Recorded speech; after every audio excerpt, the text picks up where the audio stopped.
오늘은 교회의 일꾼, 이런 제목으로 함께 은혜를 받고자 합니다. 제목을 한번 다 같이 낭독하겠습니다. 교회의 일꾼. 교회의 일꾼. 기독교 교회가 갑자기 많은 사람으로 공동체를 이루게 됩니다. 그 12사도를 중심으로 해서 120문도가 다락방에서 성령을 받고 그 120명이 예루살렘으로 나가서 복음 전도하기를 시작했더니 베드로의 첫 설교에 회개하고 세례받은 사람들이 3,000명이나 더했다 그랬어요. 3,000명. 지금 우리 순범 강북교회가 2023년 5월 달인데도 아직까지 3,000명 못 모입니다. 2,000명, 아이들까지 2,000명 왔다리 갔다리 합니다. 그런데 예루살렘에서 첫 설교를 베드로가 탁 했는데 3,000명이 세례받고 교회 공동체가 됐어요. 그러므로 너무 한꺼번에 확 하고 믿는 신도수가 많아지다 보니까 어떻게 해야 될지를 사도들이 잘 모르죠.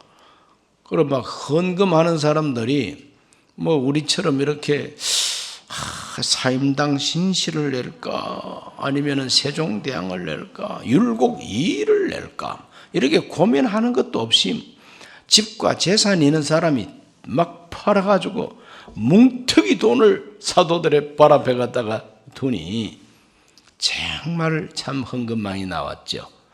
그게 어떻게 처리할 것인가?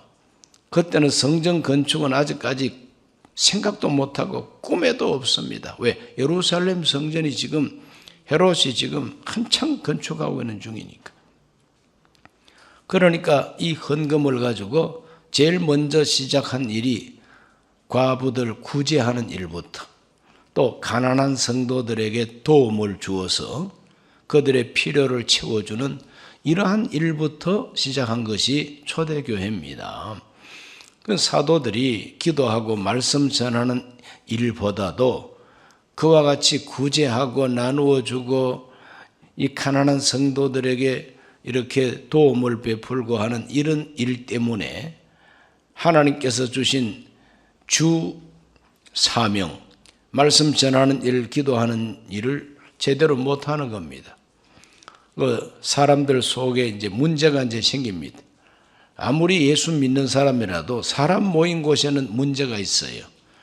예루살렘 교회 제일 첫 번째로 등장한 문제가 다툼입니다. 다툼. 서로가 이제 다투는 겁니다. 왜 다투었느냐?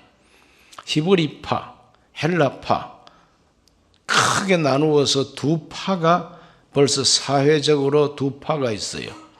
기독교 안에서 두 파가 아니라 예루살렘 즉 이스라엘 나라 안에 두 파가 있어요. 오랜 세월 해외에서 살던 사람이 다시 유대 나라로 와서 살다 보니까 그들이 오랫동안 살았던 외국 말은 주로 헬라 말입니다. 헬레니즘 탓이죠. 그 헬라 말을 유창하게 합니다. 헬라 말을 유창하게 하고 히브리 말을 더듬더듬하는 사람들을 헬라파라 그럽니다. 그런데 히브리파는 좀 더 오랫동안 이 유다 왕국 즉 예루살렘과 이스라엘 나라에서 살았기 때문에 히브리 말이 더 능통합니다. 그런 사람들을 가리켜서 히브리파라 그럽니다. 말이 조금 이렇게 차이가 있습니다. 그래서 히브리파, 헬라파 과부들이 많습니다. 전쟁도 많이 하고 세상이 굉장하게 험악했기 때문에 과부들이 많습니다.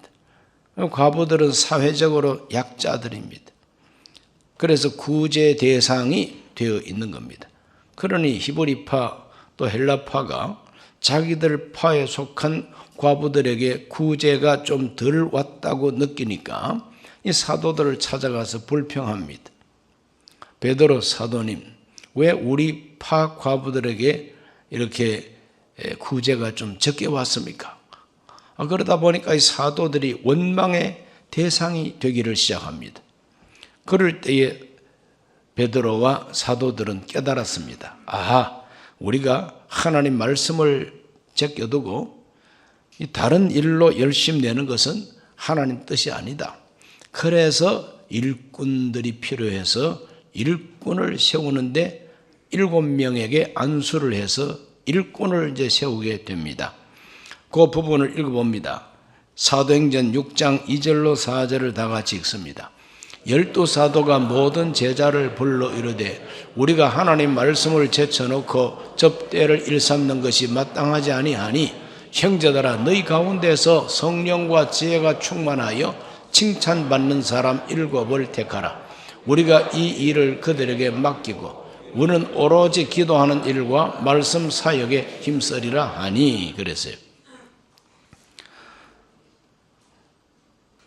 사도행전 6장에 보면은 안수 집사 7명이 안수를 받는데 이분들을 뽑아가지고 안수할 때에 집사라는 말을 쓰지 않습니다. 이 집사라고 하는 직분을 여기서 사용하지 않습니다. 그냥 일을 맡기기 위해서 뽑은 사람들이죠. 그 일을 맡기기 위해서 뽑은 사람들이니까 일꾼이다 이 말이죠. 그러므로 교회는 일꾼이 필요한 공동체입니다. 하나님께서 일꾼을 통해서 자기 그 가정, 즉 하나님의 가정이라는 이 교회를 하나님이 운영해 가시는 것입니다. 그래서 사도들이 7명을 뽑아서 안수한 것은 하나님의 뜻입니다. 하나님이 그런 아이디어를 주셨고 지혜를 주셔서 7명을 엄선해서 일꾼으로 세운 겁니다. 그래 그분들에게 일을 맡겼다 그랬어요. 우리가 하나님의 말씀을 제쳐놓고 접대를 일삼는 것이 마땅하지 아니하니 형제들아 너희 가운데 성령과 지혜가 충만하여 칭찬받는 사람 7을 택하라. 우리가 이 일을 그들에게 맡기고 한번 따라 하실까요? 이 일을 그들에게 맡기고 이 일은 어떤 일입니까? 공궤하는 일, 성도들을 도와주는 일, 구제하는 일. 이 일은 그들에게 맡기고 그러면 사도들은 무슨 일을 하겠다는 거냐? 기도하는 일과 그리고 말씀 사역에 힘쓰리라 그랬어요. 그래서 일의 종류가 이제 교회 안에서 분리가 되기를 시작하는 것입니다. 그래서 기도하는 일과 말씀 사역은 사도들이 전문적으로 하고 주로 그 일을 하고 나머지 공궤하는 일, 구제하는 일, 가난한 자들에게 나누어 주는 일, 이런 일들은 7명이 맡게 됐다는 겁니다. 그 사람들은 일을 맡은 자예요.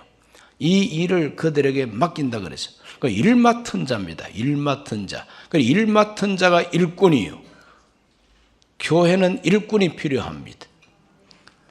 돌아오는 주일 우리가 신임 재직 임명식을 가지는데 이 재직들은 다 일꾼들입니다.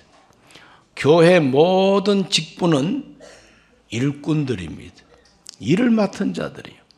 그래 일하라고 뽑았는데 일은 하나도 하지 아니하고 무슨 행동을 하는지 일꾼된 분들은 자기를 반성해 보시기 바랍니다. 일꾼으로 뽑힌 내가 지금 무슨 일을 하고 있는가 한번 생각해 보시기 바랍니다. 아무 일도 안 하고 교회만 왔다 갔다가 이렇게 하면은 하나님 앞에 기도해 보시고 일을 하시기를 바랍니다. 일하시기 바랍니다. 일하라고 뽑은 일꾼들입니다. 그래서 목사부터 시작해서 모든 교회 직분자들은 다 일을 맡은 자들이다. 본질입니다. 그것이. 그러므로 일꾼은 일꾼으로 적합해야 됩니다. 교회에서 하나님의 일을 맡은 어떤 일을 맡았든지 일을 맡은 일꾼에게 요구되는 덕목이 있어요. 그러므로 그 일을 할 수 있는 합당한 태도가 있다 이 말이죠. 양식입니다. 그러므로 일꾼의 양식 아주 중요한 것 3가지를 말씀드립니다. 첫째는 변함없는 신실성입니다. 신실하다 그러면 아주 믿음직하고 변함이 없다는 겁니다. 이 변함이 없는 신실성, 든든하다. 팔랑개비처럼 변하지 않는다는 겁니다. 자기 기분을 따라서 획획 변하지 않는다는 겁니다. 그냥 꾸준하게 신실하게 성실하고 충성된 거, 그게 바로 신실성인 것입니다. 사도 바울과 함께 교회 일을 했던 사람들은 다 신실한 사람들이었어요. 성경을 찾아 확인해 봅니다. 고린도전서 4장 7절을 다 같이 읽습니다.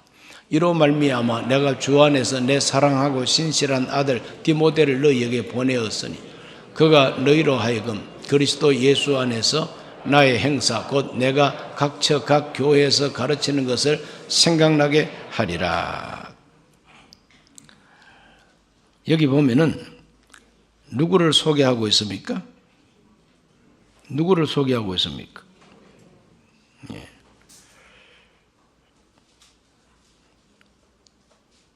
디모데를 소개하고 있습니다. 이 디모데는 어떤 사람이냐 하면은 신실하다 그랬습니다. 내 아들, 믿음의 아들, 신실한 아들과 같은 이 디모데라 그랬어요. 그래서 디모데는 얼마나 신실했던지 사도 바울을 마치 아버지 따르듯이 따릅니다. 그래서 사도 바울은 마지막 죽기 직전에도 그 디모데를 보고 싶어가지고 겨울이 오기 전에 너는 어서 내게로 오라 그럽니다. 그래서 그 디모데를 마지막으로 만나겠다고 한 편지가 이제 디모데 후서죠. 그 디모데 후서를 읽어보면은 바울의 유언장과 같습니다. 마지막 죽기 직전에 보고 싶은 사람이 신실한 제자요, 아들 같은 제자 디모데였던 것입니다. 골로새서 1장 7절도 읽어봅니다. 이와 같이 우리와 함께 종된 사랑하는 에바브라에게 너희가 배웠나니 그는 너희를 위한 그리스도의 신실한 일꾼이요 그랬어요. 디도는 아주 신실한 그리스도의 일꾼이라 그랬습니다. 하나님 앞에 우리 모두는 신실해야 됩니다. 골로새서 4장 7절도 읽어보겠습니다. 두기고가 내 사정을 다 너희에게 알려주리니 그는 사랑받는 형제요 신실한 일꾼이요 주 안에서 함께 종이 된 자니라.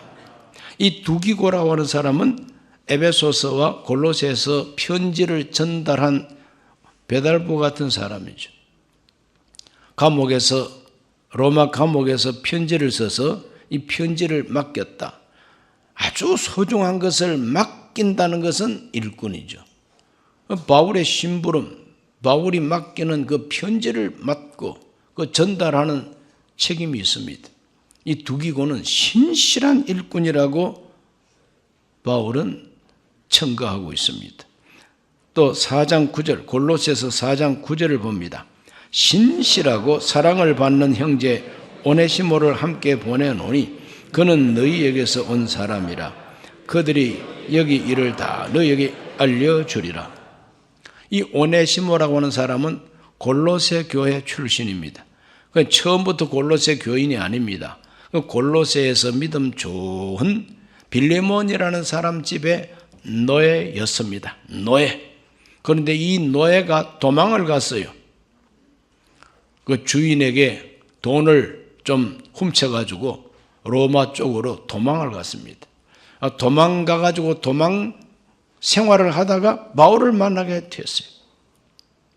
바울이 만나서 이렇게 알고 보니까 바울의 제자 빌레몬 집의 노예였습니다.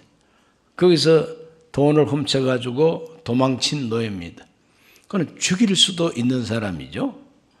빌레몬이 그를 죽일 수도 있습니다. 그러나 바울은 빌레몬에게 빌레몬서라고 하는 편지를 따로 써가지고 붙이면서 이 사람을 용서해 달라. 이 사람이 자네한테 빚진 거 있으면 내가 다 갚아줄 테니까 그리스도 안에서 형제로 맞이할 사람이다. 이제는 나에게 아주 유익한 사람이다. 전에는 무익한 사람이었지만 이제는 나한테 굉장히 유익한 사람이다. 그래서 빌레몬은 자기 집에서 도망친 이 오네시모를 흔쾌하게 용서하고 사도 바울을 이렇게 시종 들 수 있도록 이렇게 내놓은 겁니다. 이 오네시모는 나중에는 에베소 교회 감독까지 됩니다. 그래서 칭찬받고 사랑이 충만한 감독으로 존경받는 오네시모 감독이 되는 것입니다. 이게 바로 초기 교회 지도자들의 편지 속에 오네시모에 대한 칭찬이 기록되어 있는 것입니다. 신실합니다. 오네시모는 신실한 일꾼이라고 그랬어요. 오늘 저와 여러분들은 변함없이 끝까지 신실하게 되시기를 주의 이름으로 축원합니다. 하나님 앞에 직분을 받고 일을 맡았으면 그냥 듬직하게 변함없이 끝까지 주 하나님을 섬기고 충성해야 되는데 뭐 이런저런 일로 인해서 중간에 그냥 다 집어 던져버리고 내가 언제 뭐 직분 받았느냐, 직분을 가볍게 여기고 여기 아니면 교회가 없냐 이러면서 그냥 가버리고 뭐 교회야 천지 빛깔이지 뭐. 그러나 그런 태도를 가지고 신앙생활하는 것은 하나님이 인정하지를 않습니다. 상이 없습니다. 그러므로 끝까지 신실하게 되시기를 주 이름으로 축원합니다. 신실하지 못한 사람에 대한 심판이 있습니다. 누가복음 12장 45절로 47절을 다 같이 읽어보겠습니다. 만일 그 종이 마음에 생각하기를 주인이 드디어 오리라 하여 남녀 종들을 때리며 먹고 마시고 취하게 되면 생각하지 않은 날 알지 못하는 시각에 그 종의 주인이 이르러 엄히 때리고 신실하지 아니한 자의 받는 벌에 처하리니 주인의 뜻을 알고도 준비하지 아니하고 그 뜻대로 행하지 아니한 종은 많이 맞을 것이요. 신실하지 못한 종에게 어떻게 하느냐? 바로 그것을 우리 예수님께서 말씀하고 계십니다. 많이 맡은 자는 많이 충성해야 된다는 겁니다. 그러므로 저와 여러분은 하나님 앞에 끝까지 신실하게 되시기를 바랍니다. 신실하지 못한 자가 심판의 대상이 된다는 것입니다. 이와 같이 교회 일꾼, 어떤 직분이든지 일을 맡은 사람은 신실해야 된다. 듬직해야 된다. 끝까지 충성하시기를 바랍니다. 그 다음 두 번째로 교회의 신실한 일꾼들은 섬기는 사람이 되어야 돼요. 일 맡은 사람은 섬기는 사람입니다. 신실하다 그러면은 어떤 일에 신실하느냐? 섬기는 일에 신실한 것입니다. 다른 일로 신실한 게 아닙니다.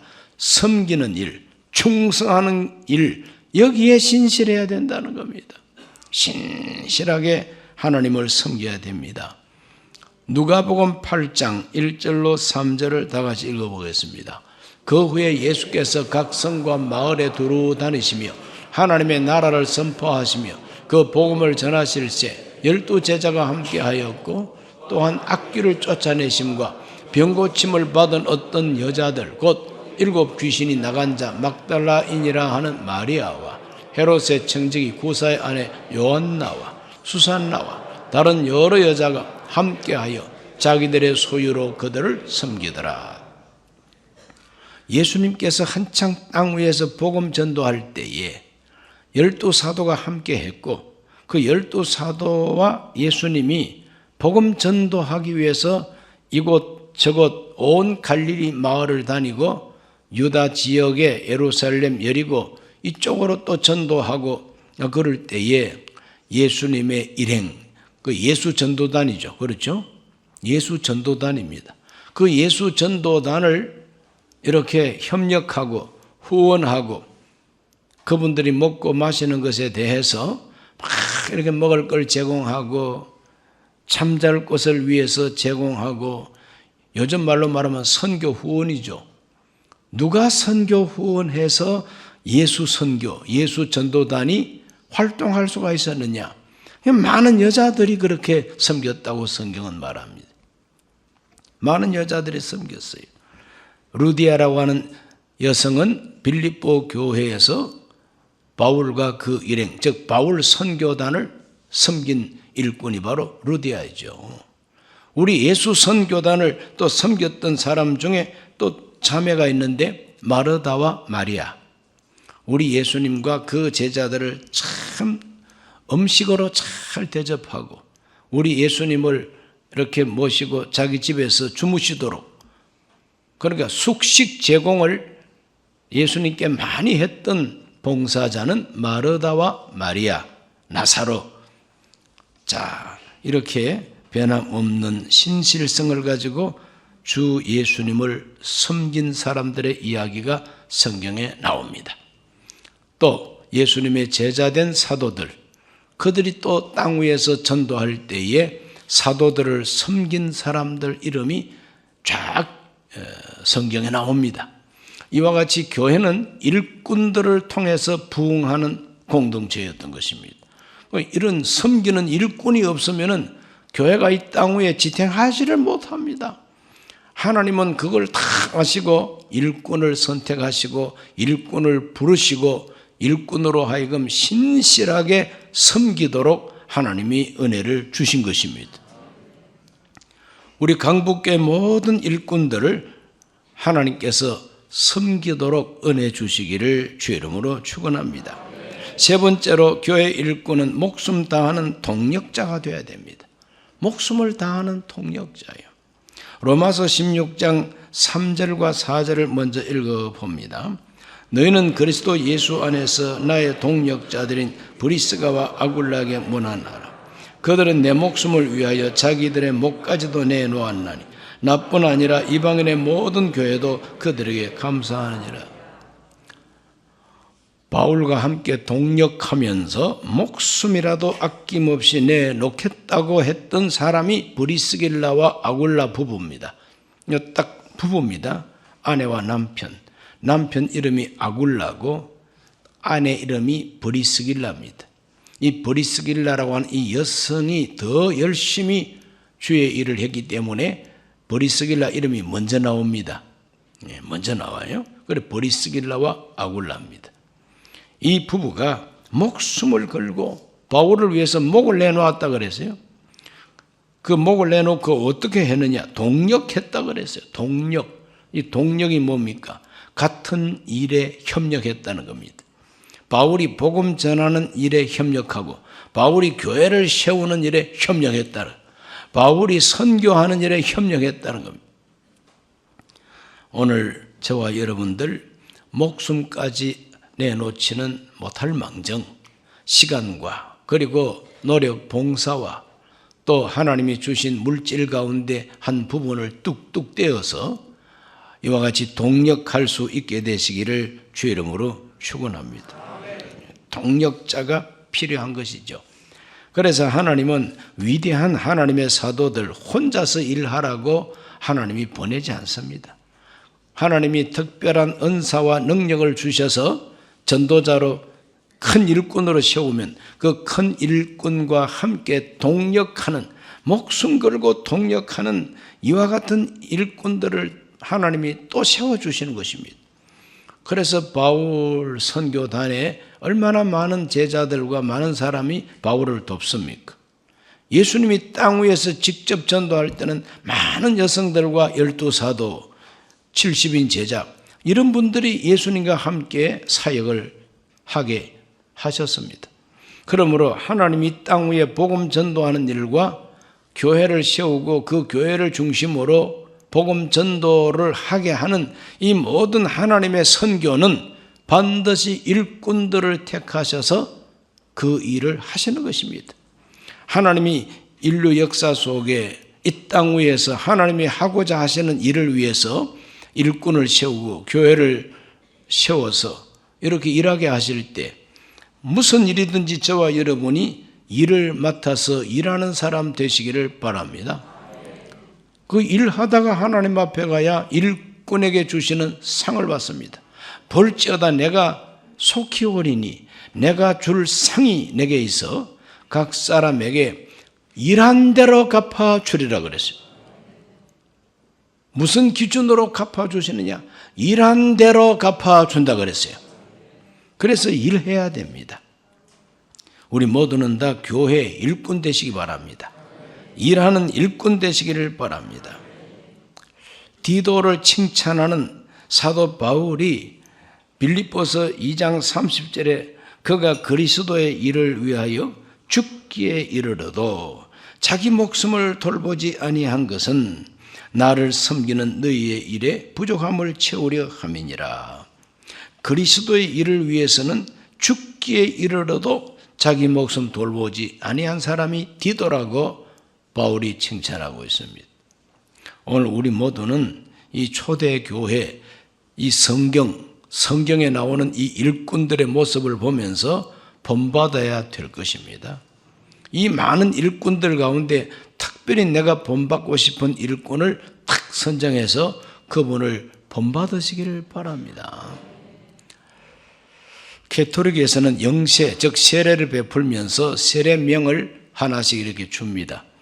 그 세례명 주는 그 이름은 주로 성경에 나오는 이름하고 또 기독교 역사 속에 훌륭한 성자들의 이름을 그들에게 세례명으로 이렇게 줍니다.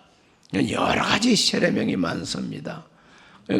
처음 출발할 때 왜 그렇게 했느냐 하면은 그 훌륭하신 분들을 본받으라 하고 영세명을 주고 세례명을 주었던 것입니다.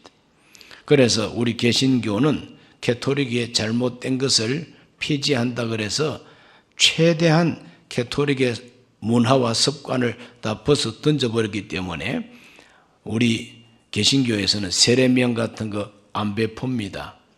그러나 저와 여러분은 개인적으로 성경에서 내가 참 본받고 싶은 위대한 일꾼들을 우리가 생각해서 이 사람처럼 내가 하나님 앞에 일하면 좋겠다.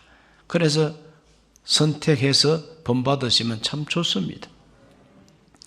오늘 우리가 사는 이 세상은 무슨 일을 하느냐 참 중요합니다. 무슨 일을 하느냐 중요합니다. 정말 아까운 세월을 살면서 사기치는 일에 그냥 쓰임받으면 사기꾼 아닙니까? 남을 해코지 하는 그 일에 쓰임받으면 그 악인이 되어버리고 말죠. 악인이 되어버리죠. 남의 것을 사기치고 훔치면 도둑놈이 되고 말지 않습니까? 무슨 일을 하면서 사느냐 참 중요합니다. 그러므로 예수님을 그리스도로 믿고 예수 그리스도를 구주로 믿는 공동체 교회에 소속을 해서 그 교회에서 하는 일에 우리가 동참할 수 있어야 되는 것이고 세상에 나가서도 하나님의 뜻이 무엇인가를 깨닫고 그 뜻을 실천하는 일꾼이 되어야 됩니다. 이럴 때 하나님은 장차 그에게 일한 대로 갚아주실 때에 큰 상을 주실 줄로 믿습니다. 이번에 새롭게 임명되는 모든 재직들이 오늘 이 말씀을 더욱 명심하시고 이미 일꾼된 분들도 초심으로 돌아가서 내가 하나님 앞에 일하라고 직분받았는데 내가 그 일을 지금 잘 감당하고 있는가 반성하시면서 하나님 앞에 새 힘 주시기를 기도하시기를 바랍니다. 기도하겠습니다. 하나님 아버지, 오늘 이 밤에 교회 일꾼에 대한 하나님 말씀을 상고했습니다. 우리 모두가 하나님의 몸된 교회를 부흥시키는 일꾼들이 되게 하여 주옵소서. 변함없는 신실성을 가지게 하여 주옵시고 섬기는 사람 되게 하여 주옵시고 목숨을 다하여 함께 일하는 동력자가 되게 해 주옵소서. 예수님 이름으로 기도하옵나이다. 아멘.